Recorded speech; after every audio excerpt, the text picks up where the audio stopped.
Shalom and welcome to Messy Mama's Purim Kitchen.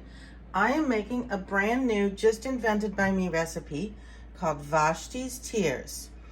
It has got all the dried fruit I had in the house, which is figs and raisins and apricots. And I wanted to show you too that I cut off the parts of the apricot that are the dried hard part, the pit. So when I was preparing the figs, I made sure to cut that part off. Nobody wants to bite in on that. It's hard and woody and it will not taste good.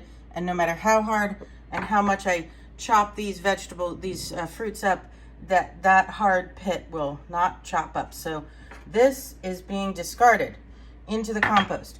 Then, so in this mixture here is this Malbec from France. Just happens to be a good wine I had.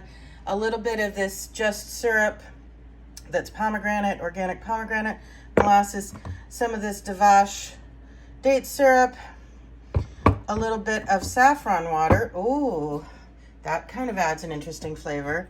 And a bunch of rose water. Okay. And then the orange blossom water is on the coconut in here. This is a shredded coconut with a little bit of red food coloring and some of the pomegranate syrup and some of the date syrup to make it this dark red, because I'm going to cover these nut balls, which are going to be in the shape of tears, in this coconut. Vashti's tears, her red tears crying. And then these are the nuts that I had in the house right now: almonds, hazelnuts, pumpkin seeds, and sunflower seeds. There's a few walnuts.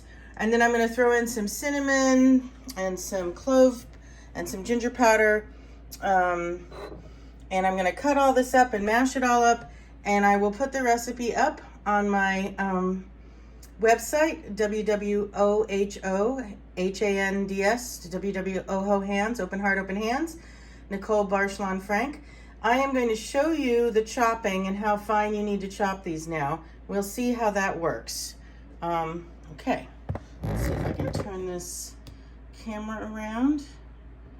Let's see, maybe not. Let's see if I can bend it. Okay, well, we're gonna try to see. So you're gonna see how I want you to chop this. It needs to be very fine, needs to be by hand, and really, really fine. And then you can always add more nut meal to the mix if you need to make them the right consistency. And also more of the date syrup or the pomegranate syrup or honey, whatever you have in your house. You do not have to follow this recipe exactly. The whole point is that these are made up. These are Vashti's tears, whatever those look like for you. Vashti was the queen who was put aside for Esther. And as a feminist, we often remember and think about Vashti a little differently than she's portrayed in the story. And so we want to remember that sometimes the women who are put aside are not put aside for good reasons, but sometimes people just aren't meant to be together, and Esther has a part in the story too. So you can see that this is pretty fine. I really want to chop this. You don't want to put this though in your food processor. It will destroy your food processor. It's too gummy and gooey. It's very gooey. It's very yummy too. I just tasted it. The nuts are fine in the food processor. And by the way, I've had this KitchenAid for 34 years. It was a wedding present to me. I just want to say, damn good machine. And then I'm going to mix all this together in Naja Tepe's beautiful bowl. Okay, that's Messy Mama signing off for now. Shalom. Chag Sameach.